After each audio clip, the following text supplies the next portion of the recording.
In a world reshaping itself before our very eyes, one leader just reminded the planet of a truth carved in blood, honor, and unshakable pride. What you're about to hear is not just a speech. It's a statement of defiance, a call for unity, and a moment the West hopes you ignore. But we won't. Before we hear President Vladimir Putin's bold address, witness the triumphant arrival of a man reshaping Africa's destiny, Captain Ibrahim Traoré. The world watched, and history paused, as Captain Traoré arrived in Moscow for the 80th anniversary of Victory Day. He didn't walk in as a beggar seeking aid. He walked in as a lion, shoulder to shoulder with world powers. A message was sent to every corner of the earth. Africa is no longer kneeling.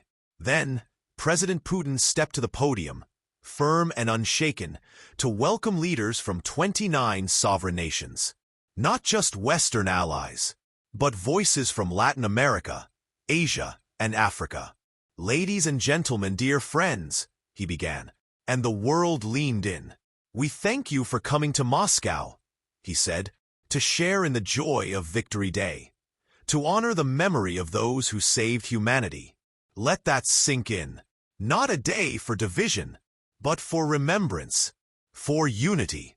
Then came the line that sent shivers through history. The decisive role in the defeat of Nazism belonged to the Soviet Union. This is the historical truth that no one can silence, slander, or take away. No distortion. No propaganda, just the power of facts, boldly spoken. He paid tribute to fathers and grandfathers who fought not for power, but for their homes, for the right to raise their children in peace, and to live free in their own culture. Then, in a rare moment Western media won't show you, Putin gave credit where it's long been overdue. The victory was achieved by the common efforts of the peoples of Europe, the USA, Africa, Latin America. Yes, Africa. Acknowledged, respected. Putin didn't stand there to dictate. He didn't pretend Russia owned the future. Instead, he called for something else. Mutual respect, equality, cooperation, a model the West abandoned long ago. He reaffirmed support for the United Nations, not as a tool for superpowers, but as a shield for the weak, a voice for the unheard, to enforce international law, not international manipulation. He reminded the audience of the Kazan BRICS Summit, a gathering not of puppets, but of equals, a new world emerging, where power isn't inherited, it's earned. Then came a powerful reflection on unity. The 80th anniversary has gathered leaders of different civilizations, cultures, and beliefs.